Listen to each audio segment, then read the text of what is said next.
परिंदों को मंजिल मिलेगी यकीनन, परिंदों को मंजिल मिलेगी यकीनन, ये फैले हुए उनके पंख बोलते हैं। वो लोग रहते हैं खामोश अक्सर ज़माने में, वो लोग रहते हैं खामोश अक्सर ज़माने में, जिनके हुनर बोलते हैं। गुड मॉर्निंग बच्चों, मैं अगर फिर से विष्णुभर पांडे आपको अपने यूट्यूब चैनल एन के पांडे में आपका स्वागत और आपका अभिनंदन करता हूँ। हर रोज़ की तरह मैं फिर से लेकर के हाजिर हुआ हूँ आपको अपने आपके अपने यूट्यूब चैनल में एनसीईआरटी मैथ क्लास 10 का चैप्टर 7 चल रहा है, कोऑर्डिनेट ज्योमेट्री निर्देशांक ज्यामिति। इसमें आपका एक्सरसाइज 7.2 आज स्टार्ट करने वाले हैं, ठीक है। और आपको मैं बता दूं कि आपकी हिंदी की क्लास आज नहीं हो पाई है, कल से आपकी कंटिन्यू हिंदी क्लास चलेगी, क्योंकि वहाँ पर भी व्यवस्था करना था, स्टैंड का व्यवस्था करना था, कुछ और व्यवस्था करने थे, क्योंकि वो जो सर थे मेरे रूम पे आए हुए पढ़ाने के लिए, अपने रूम पर पढ़ाएंगे वो। कल से आपकी जो क्लासें रहेंगी कंटिन्यू संधि चलेगी, और संधि का योगदान आपके हिंदी में बहुत लंबा है। संधि पढ़ने से आप शब्द के अर्थ को निकालने में माहिर हो जाते हैं, और संधि को पढ़ने से आप उपसर्ग का प्रत्यय भी निकालना जान जाते हैं। इसलिए संधि चैप्टर जरूर पढ़िएगा, क्योंकि उस चैप्टर को पढ़ने से काफ़ी तैयार होने वाला है आपका हिंदी में। इसलिए फिलहाल चलिए अब आते हैं, अपनी क्लास शुरुआत करते हैं।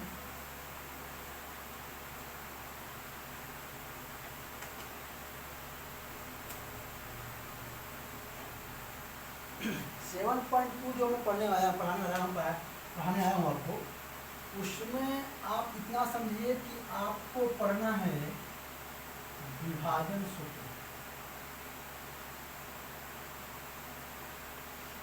पहले इसमें विभाजन होता है, तो विभाजन होता है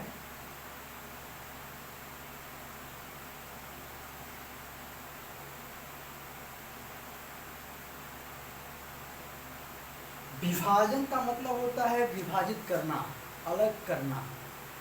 एक लाइन है, लाइन में 2 पॉइंट हैं, उन पॉइंट में कोई ऐसा, उनके मिड पॉइंट में, उसके मध्य में ऐसा कोई पॉइंट आए कि इसको 2 बराबर भागों में डिवाइड कर दें। ध्यान देना, विभाजन जो होता है वो 2 प्रकार का होता है। ये जो आपका विभाजन है,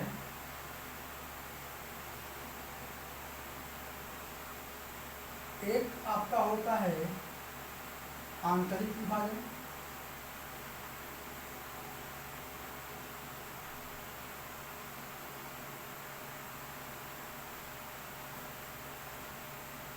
और एक होता है बाह्य विभाजन।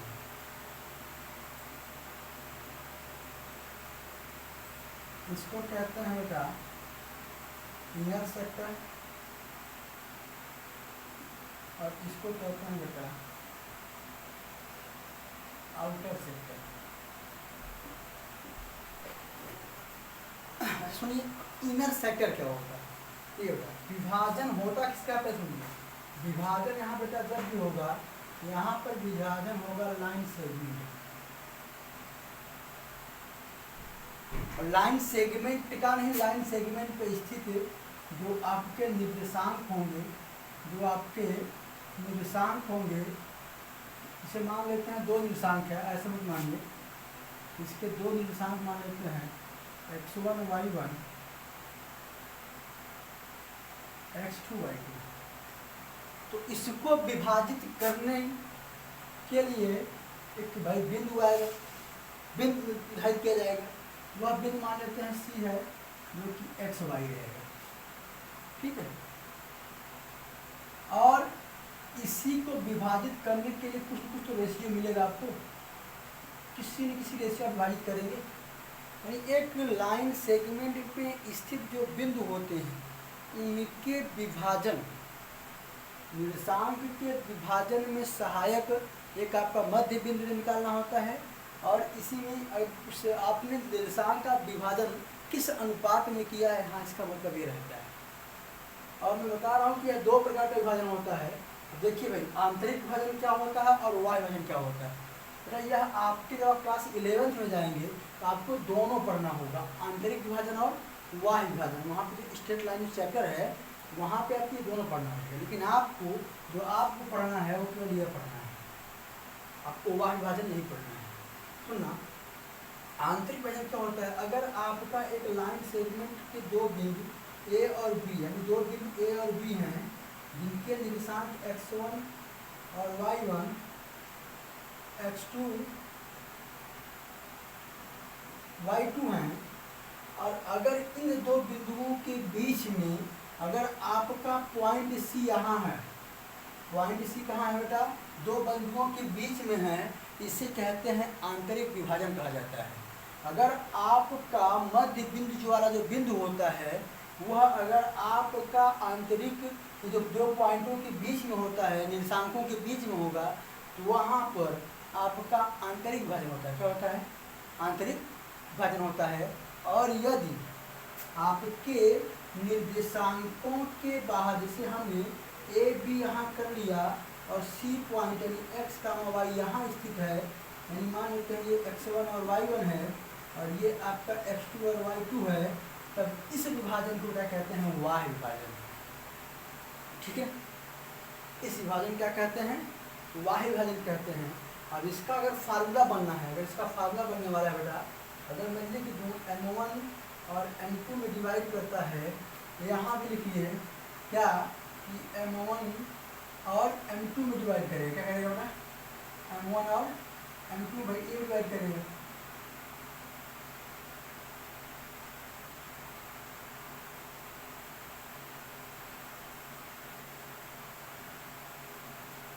अगर इसका फार्मूला बनेगा, ध्यान देना, फार्मूला अगर मैं प्लस बना दिखाऊंगा आपको। इसके लिए क्या होता है, m1x2 प्लस m2x1 बटे में m1 प्लस m2 कामा m1y2 प्लस m2y1 बटे में m1 प्लस m2। बेटा यहाँ ये होता है, यहाँ भी वही होता है, लेकिन वाह्य विभाजन में बेटा एक फर्क आता है, देख लीजिए, बना लीजिएगा, m2x1 जो प्लस है बेटा, यहाँ प्लस नहीं रहता बल्कि क्या रहता है, माइनस रहता है। यहाँ पे प्लस चलता है, यहाँ पे क्या चलता है, माइनस चलता है। बेटा इसको प्रूफ नहीं करवा रहे हैं, यहाँ भी क्या हो जाएगा, माइनस हो जाएगा, यहाँ भी आपका क्या हो जाएगा, माइनस हो जाएगा, और यहाँ भी m1y2 माइनस m2y1 बटे में m1 माइनस m2। यह आपका वाह्य विभाजन है पहचानने का। हमने बता दिया कि अगर दो निर्देशांकों के बीच में अगर आपका मध्य बिंदु है तो आप यह कहोगे कि यह आंतरिक विभाजन है, और दो बिंदुओं के अगर बाहर आपका बिंदु है विभाजन करने वाला, तो वह आपका वाह्य विभाजन होता है। आंतरिक विभाजन में क्या होता है कि आपका प्लस होता है, वहाँ माइनस होता है। अब हम चलते हैं, देखते हैं कि हम कैसे इस फार्मूले को याद करेंगे, कैसे इस फार्मूले को याद करें, ऐसा आते ही भूल न पाए। हम आपको ठीक तरीके से बताएंगे इस फार्मूले को लिखना और याद करना। सुना है आपको, विभाजन क्या है, निर्देशांकों को दो बराबर भागों तथा रेशियो में विभाजित करना ही क्या होता है, विभाजन। विभाजन दो प्रकार के होते हैं, आंतरिक विभाजन इनर सेक्टर और आउटर सेक्टर वाला विभाजन। इनर सेक्टर जो होता है, इनर सेक्टर में क्या होता है कि ये दो निर्देशांकों के बीच में मध्य बिंदु दिया होता है, और आउटर सेक्टर में क्या होता है, दो निर्देशांकों के बाहर आपका क्या दिया होता है, पॉइंट दिया होता है। ठीक है, आगे देखना, अब हम समझते हैं कि फार्मूला कैसे, और आप कैसे जानेंगे कि यह आउटर का फार्मूला है और इनर का। आप देखिए अगर प्लस में फार्मूला है ये, तो आपका हो जाएगा इनर का, और आपका अगर ये माइनस में तो हो जाएगा हुआ आउटर का। फिलहाल हम डालेंगे हेडिंग सेक्टर फार्मूला।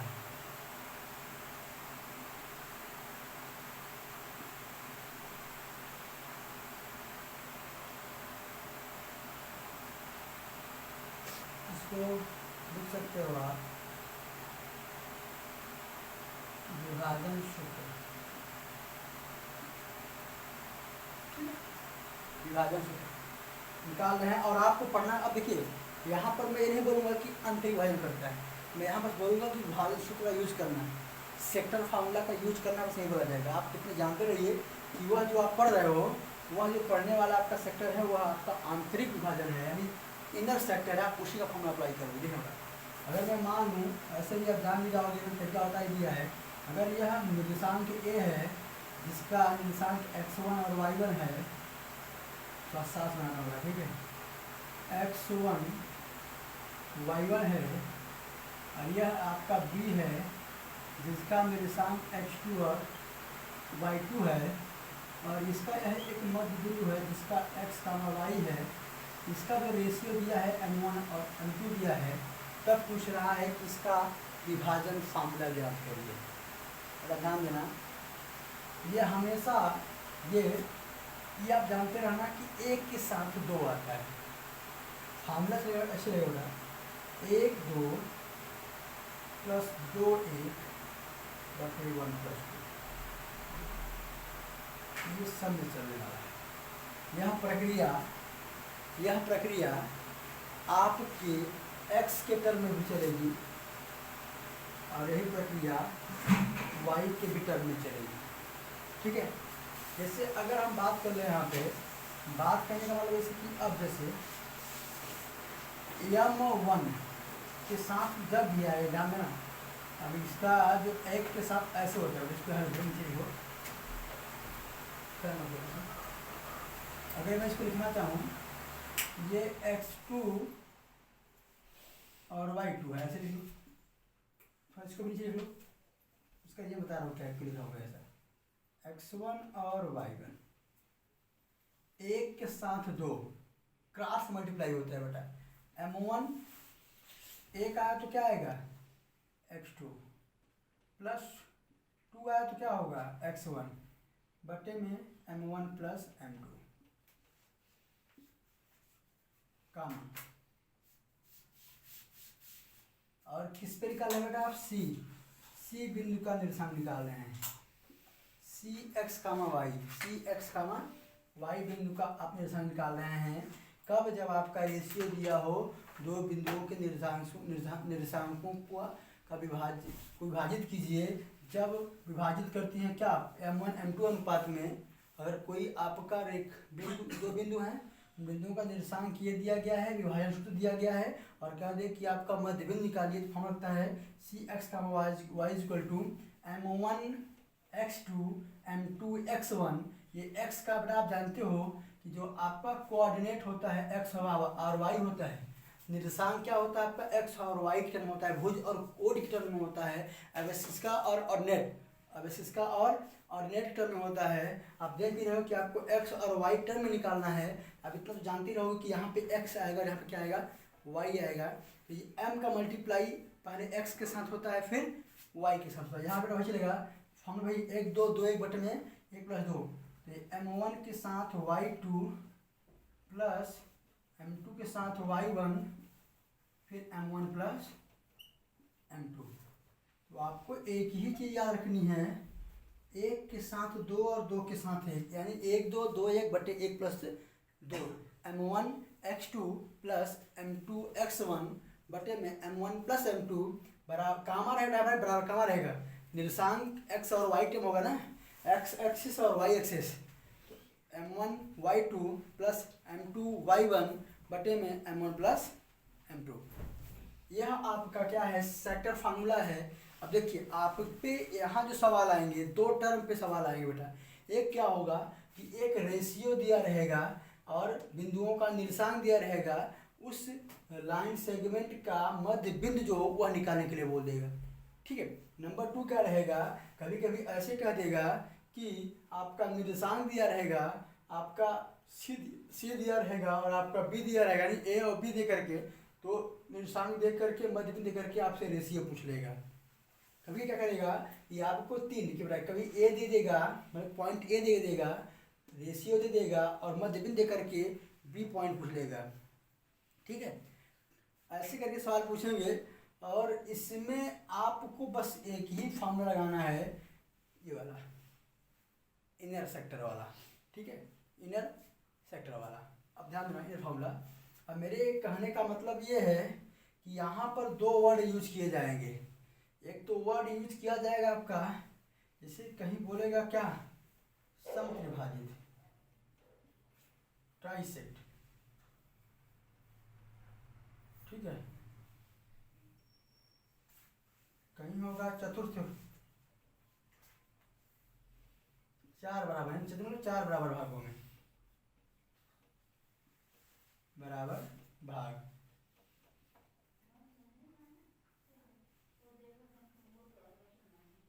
या समद्विभाजित। समद्विभाजित मतलब समान दो भागों में डिवाइड करता रहेगा।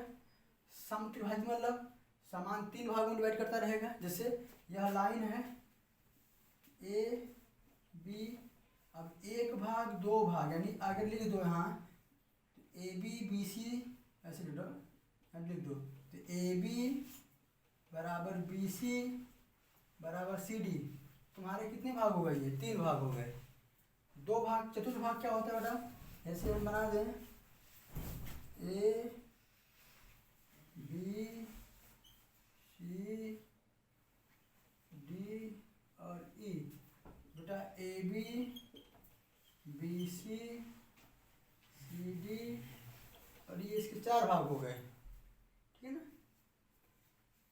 और उसके बाद समद्विभाजित आप जानते हैं कि समान दो भागों में, समान इसे ये लिखा हुआ A C is equal to B C, A C is equal to B सी।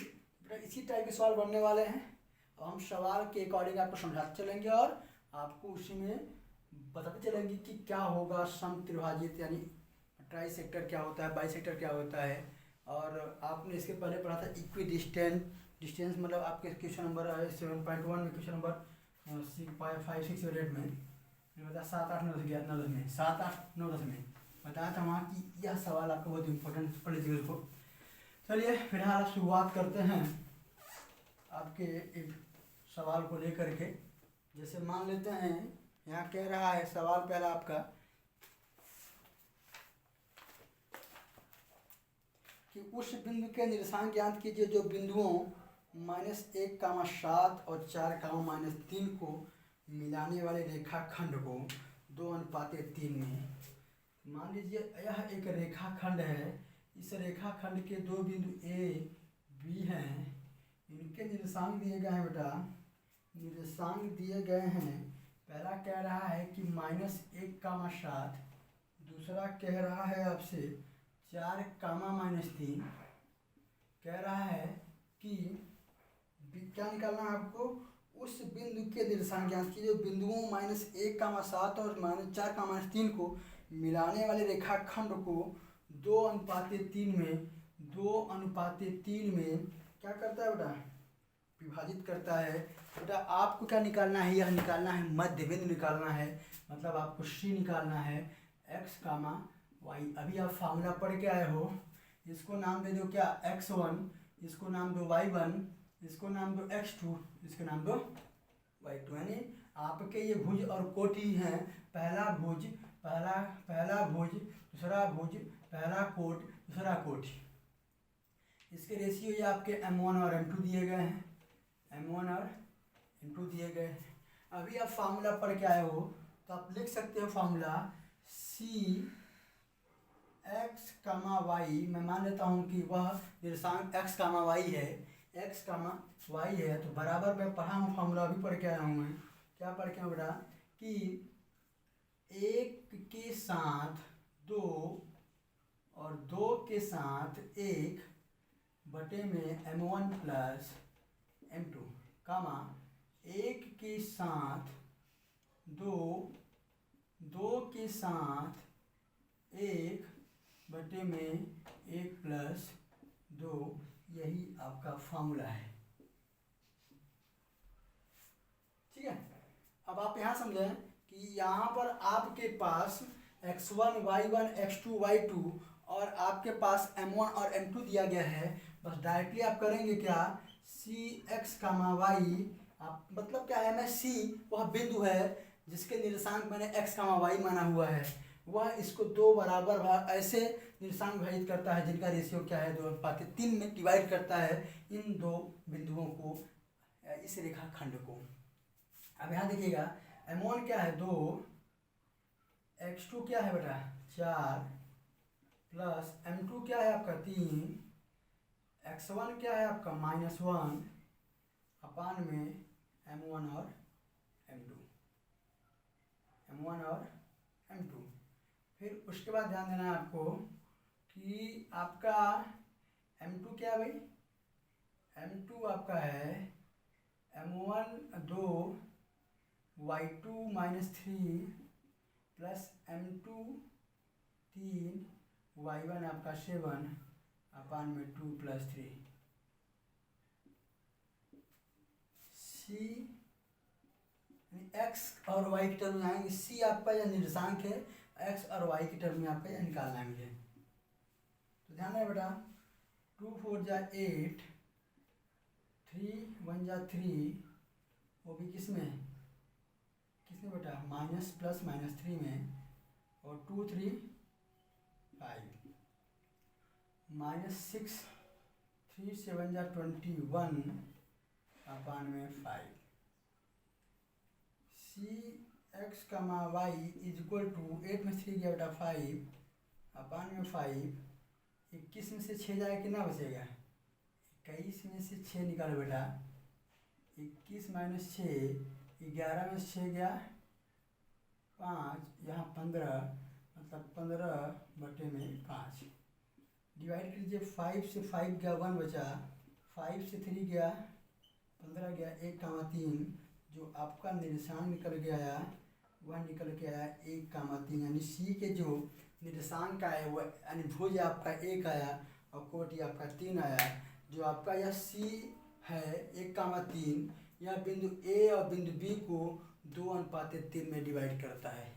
आपका यही है, कुछ नहीं किया गया है, बस फार्मूले पे एम और एक्स वाई के मान बैठा दिए गए हैं, सी का टर्म आपका निकल आया हुआ है।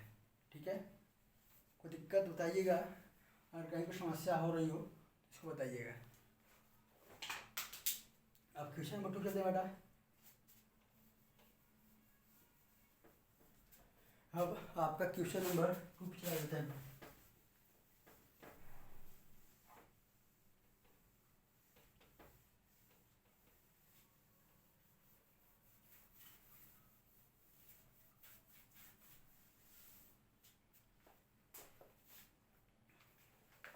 अगला सवाल कह रहा है, देखिए कह रहा है कि बिंदुओं 4, -1 और 2, -2, -3 को जोड़ने वाले रेखाखंड को समत्रिभाजित कीजिए। समत्रिभाजित, पहले आप एक काम करिए, आप यहाँ बनाइए,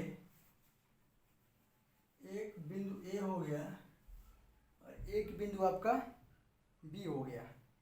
इसका मान लिया है 4, -1 और आपका ये दिया गया है -2, -3।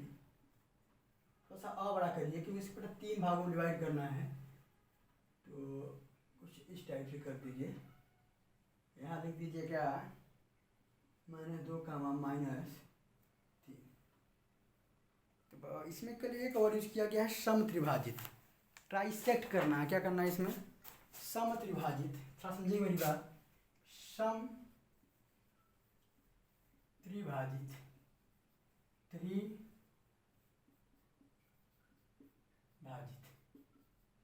सम माने समान, त्रि माने 3, भाजित माने भागों में डिवाइड करना है। समान 3 भागों में डिवाइड करना, अलग तोड़ना, ठीक है, लेकिन समान हो। बी वहाँ कर दिया आपने, सी यहाँ कर दो और डी यहाँ कर दो। सम त्रिभाजित का मतलब है सबका जो रेशियो है 1,1 है, 1,1 है। अब हम क्या कर रहे हैं, मेरी बात सुनिएगा, अब हम ये कर रहे हैं कि मुझे क्या चाहिए, सी का निर्देशांक चाहिए x, y। मैं पहले सी का निर्देशांक निकाल ले रहा हूँ। किसका निर्देशांक, सम त्रिभाजित का मतलब है कि समान भागों में डिवाइड कर रहा है, समान 3 भागों में डिवाइड किया जा रहा है, मतलब 1 1 1 3 बराबर भागों में, यही इसका मतलब है। सम त्रिभाजित जो वर्ड यूज किया गया है इसका मतलब यही है कि ये 3 भागों में बट रहा है, AC, CD और DB में। ठीक है, अब हमें पहले मैं क्या कर रहा हूँ, मैं सी का निर्देशांक निकाल ले रहा हूँ। सी का निर्देशांक निकालते समय आप डी को इग्नोर करिए, डी पे ध्यान मत दीजिएगा। तो आप ये समझिए कि सी का निर्देशांक निकालते समय इधर देखिए, इधर आपका 1 रेशियो बच रहा है और बी की तरफ जाते समय इधर आपका कितना बच रहा है, 2 रेशियो बन रहा है। यानी आप ऐसे समझो, अगर मैं इसको लिखना चाहूँ तो कुछ इस टाइप से लिख सकता हूँ, ए आपका 4, -1 और बी आपका -2, -3। इसके अकॉर्डिंग देखा जाए, सी यहाँ है तो सी के पहले 1 है, सी के पहले बेटा मैं सी लिख दूँ यहाँ पे, एक्स कामा वाई यहाँ पे 1 करते हैं और सी के बाद आप देख लो 2 पॉइंट आ रहे हैं, यहाँ 2 कर दीजिए। तो आपको क्या मिल गया बेटा, M1 और M2 मिल गया। बाकी आपको अभी मैं पीछे ही पढ़ा के आया हूँ कि आपको इसको कैसे सॉल्व करना है। हो गया फार्मूला, आप सी निकालिए बेटा। सी निकालने का मतलब है सी x comma y is equal to formula बेटा मैं फिर लिख रहा हूँ, M1 1 2 2 1 1 प्लस 2 कामा 1 2 2 1 1 प्लस 2। आप भी सोच रहे हैं कैसा 1 2 कर रहा है बेटा, आप इतना जानते रहिए m को लेके चलना है, पहले x चलता है फिर y चलता है, x और y की टर्म में आपको निकालना भी है, ठीक है ना। आप यहाँ ये ध्यान दीजिएगा कि आपको क्या निकालना है। यहाँ पे 1 दिया है, M1 ने सारे वैल्यू दिए गए हैं, निकाल बेटा। यहाँ पे x1 क्या है आपका, यहाँ पर x1 आपका ये y1 है, x2 और y2 आपका ये हो गया, ठीक है। अब आप यहाँ ये ध्यान दीजिए, आप डायरेक्टली फार्मूले में पुटअप करिए, ठीक है। अब आप यहाँ देखिएगा कि M1 मतलब 1, x2 का मतलब -2 प्लस M2 का मतलब क्या है 2 और M2 के बाद x1 का मतलब क्या है 4 अपान में 1 + 1 कर लीजिए बेटा, कामा M1 का मतलब 1, M1 के बाद y2 का मतलब क्या बेटा -3 प्लस M2 का मतलब 1 M2 का मतलब 2 और y1 का मतलब क्या बेटा, y1 का मतलब है -1, ठीक है। और 1 + 1 यहाँ भी रहेगा भाई, M2 आपका 2 है, ठीक है। चलिए बेटा सी एक्स कामा वाई यहाँ क्या मिलने वाला है -2 और 2 4 जा 6 अपान में 3 ठीक है। और हाँ एक बार फिर थोड़ा देख लिया जाए तो M1 1 x2 -2 plus M2 2 x1 4 फिर M1 1 y2 -3 y2 क्या आ रहा बेटा -3 और M2 2 y1 -1, ठीक चलिए देखते हैं। -2 4 2 जा बेटा, सॉरी बेटा 4 2 जा 8 होता है, ठीक है बेटा, और -3 और प्लस 2 1 जा 2 -2 हो जाएगा बेटा अपान में 3। तो C x comma y is equal to -2 + 8 हो जाएगा बेटा कितना, 8 में से 2 जाएगा 6/3 और आपका -3 -2 क्या हो जाएगा -5 अपान में 3 कट कर दीजिए, 3 2 जा 6, यानी जो आपको मिल के आया निकल के आया वो ये आया 2 कामा -5/3। यह सी का टर्म आ गया बेटा, यह सी का टर्म आ गया, ठीक है। अभी आपको डी भी निकालना है, तो यहीं देखिए बेटा मैं डी की बात कर लेता हूँ।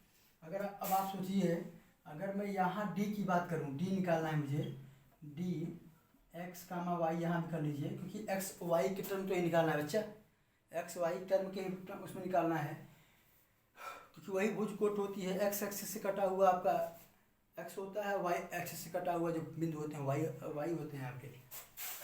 अब यहाँ देखिए, अगर मैं डी निकालूँ, आप देख रहे हैं डी में आपका यह 1 बन रहा होगा, इधर का टर्म 1 बन रहा होगा, इधर 2 बन रहा होगा। मतलब अगर आप इसको यहाँ लिखना चाहें तो बेटा ये आपका पॉइंट ए, ये आपका पॉइंट बी। पॉइंट ए क्या है बेटा 4 कामा -1 और पॉइंट बी क्या है आपका -2 कामा -3, ठीक है। अब यहाँ आप अगर डी कर देते हो बेटा, इधर 1 बन रहा है, कोई दिक्कत नहीं है, लेकिन इधर क्या बन रहा है बेटा 2 बन जा रहे हैं, जस्ट उल्टा हो जा रहा है, फिर डायरेक्टली आप रखिए क्योंकि बार बार फॉर्म फिट हो जाएगा, फार्मूला एक बार लिखिए। तो M1 का मतलब बेटा, M1 का मतलब 2, ये दिखा दीजिए कि क्या M1 है क्या M2 है, x1 y1 x2 y2। तो 2 इंटू आपका क्या है M1 x2 -2 plus M2 y1 अपान में 2+1 कामा M1, ठीक है। फिर ठीक है, M1 का मतलब 2, M1 के बाद y2 आता है -3 प्लस M2 का मतलब 1, y1 -1 अपान में 2+1 डी एक्स कामा वाई 2 2 जा 4 -4 4 1 जा 4 अपान में 3 2 3 जा 6 -6 -1 अपान में 3। बेटा ये पूरा जीरो हो जाएगा और -7 अपान में 3 हो जाएगा। जो डी का जो निर्देशांक निकल के आया वह आपका निकल के आया 0 कामा -7/3 -7/, यह आपका सी का निर्देशांक हो गया, यह आपका डी का निर्देशांक हो गया। फिर से देख लीजिए हमने क्या किया है कि यह आपका लाइन सेगमेंट के 2 पॉइंट ए और बी हैं। कह रहा है कि इसको आपका इसको क्या करती है, सम यानी सम त्रिभाजित करती है।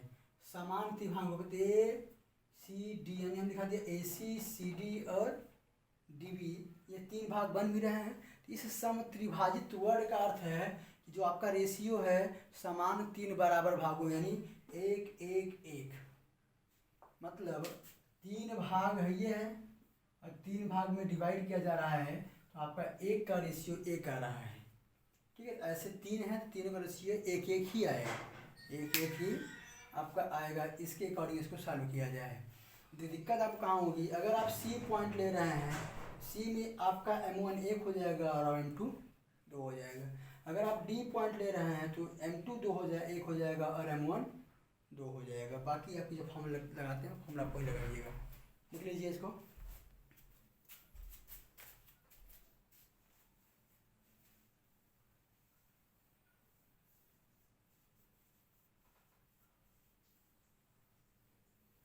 ठीक है, चलते हैं आगे की ओर।